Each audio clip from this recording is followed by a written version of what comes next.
গরিব মা বোনরা সন্তানকে পড়াশোনা করাচ্ছেন। আপনারা সকলে নিশ্চিত থাকেন যে আপনাদের সকলের সন্তানকে যোগ্যতা অনুসারে বিনা ঘোষে ওয়াদুদ ভূঁইয়া আবারও চাকরি দিবে, উনি যদি বিপুল ভোটে জয়যুক্ত হয়। এটা আমি কথা দিলাম। আরেকটা কথা দিয়ে যাচ্ছি, আমি নারী মা বোনদেরকে নিয়ে কাজ করব।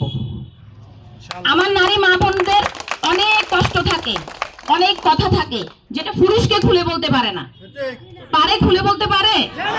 সেটা আমাকে খুলে বলবেন। আমার দরজা সকলের জন্য খোলা, আমার নারী মা বোনদের জন্য খোলা। আমি আপনাদের পাশে আছি, থাকবো। ওয়াদুদ ভূঁইয়া ছিল, থাকবে। তো থাকতে হলে, আমাদের ভালো থাকতে হলে কি করতে হবে? পাহাড়ি বাঙালি মিলে মিশে হাতে হাত রেখে ওয়াদুদ ভূঁইয়ার হাতকে আরো শক্তিশালী করতে হবে। ঠিক আছে? যেমন আমাদের পাহাড়ি বোনদের বলতেছি, মা বোনদের, উনি কালকে একটা বার্তা আপনাদের জন্য দিয়েছে যে দাঙ্গা হাঙ্গা লাগলে যেমন আপনারা শান্তিতে থাকেন না, সেম ভাবে আমাদের ওয়াদুদ ভূঁইয়া রাতের পর রাত ঘুমায় না। সেটা আপনারা জানেন? হয়তো আপনারা জানেন না। চার দেওয়ালের কথা কি সবাই জানে? অন্তরের কথা কি সবাই জানে?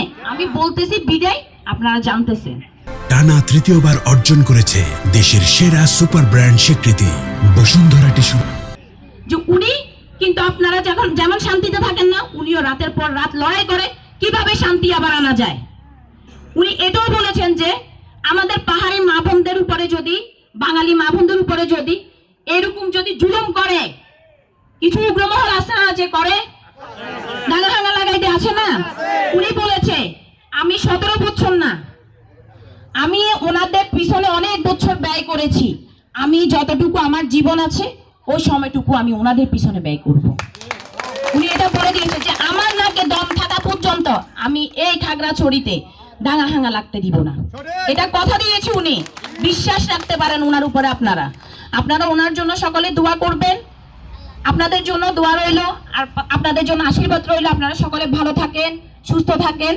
আপনাদের ওনার পাশে থাকতেই হবে। যদি আপনারা ওনার পাশে না থাকেন তাহলে উনি এগোতে পারবে না। এটা তো আপনারা সকলে জানেন। কিভাবে এগোতে পারবে না আমি কি বলবো?